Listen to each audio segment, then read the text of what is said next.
ರಾಜ್ಯದಲ್ಲಿ ರಾಷ್ಟ್ರೀಯ ಪಿಂಚಣಿ ಯೋಜನೆ ರದ್ದುಪಡಿಸಿ ಹಳೆಯ ಪಿಂಚಣಿ ಯೋಜನೆ ಜಾರಿಗೊಳಿಸದೇ ಇದ್ರೆ ರಾಜ್ಯವ್ಯಾಪಿ ಬಂದ್ ಮಾಡುವುದು ಅನಿವಾರ್ಯವಾಗಲಿದೆ ಅಂತ ಕರ್ನಾಟಕ ರಾಜ್ಯ ಸರ್ಕಾರಿ ನೌಕರರ ಸಂಘದ ರಾಜ್ಯಾಧ್ಯಕ್ಷ ಸಿಎಸ್ ಷಡಕ್ಷರಿ ಸರ್ಕಾರಕ್ಕೆ ಎಚ್ಚರಿಕೆಯನ್ನ ನೀಡಿದ್ದಾರೆ.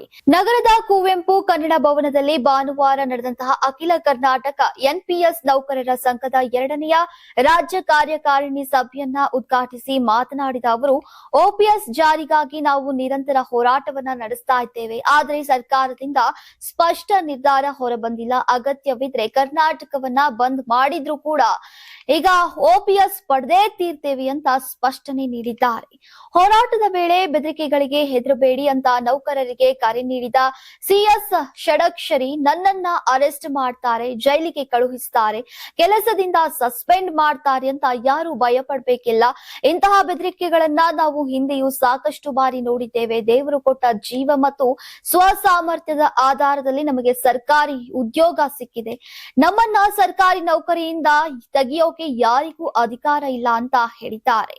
ಇನ್ನು ಬಂದ್ ಅನ್ನ ಸಂಪೂರ್ಣ ಪರಿಣಾಮಕಾರಿಯಾಗಿ ನಡೆಸುವಂತಹ ಅಗತ್ಯ ಇದೆ. ಕರ್ನಾಟಕ ಬಂದ್ ಸಂದರ್ಭದಲ್ಲಿ ಇಡೀ ರಾಜ್ಯದಲ್ಲಿ ಸರ್ಕಾರಿ ನೌಕರರು ಯಾರು ಕೂಡ ಕೆಲಸಕ್ಕೆ ಹಾಜರಾಗಿಲ್ಲ ಎಂಬ ವರದಿಯನ್ನ ಗುಪ್ತಚರ ಇಲಾಖೆ ಮುಖ್ಯಮಂತ್ರಿಗಳಿಗೆ ನೀಡುವಂತಾಗಬೇಕು ಮತ್ತು ಹೋರಾಟದ ತೀವ್ರತೆ ಚಂಡಮಾರುತದ ರೀತಿಯಲ್ಲಿ ಇರಬೇಕು ಅಂತ ತಿಳಿಸಿದ್ದಾರೆ.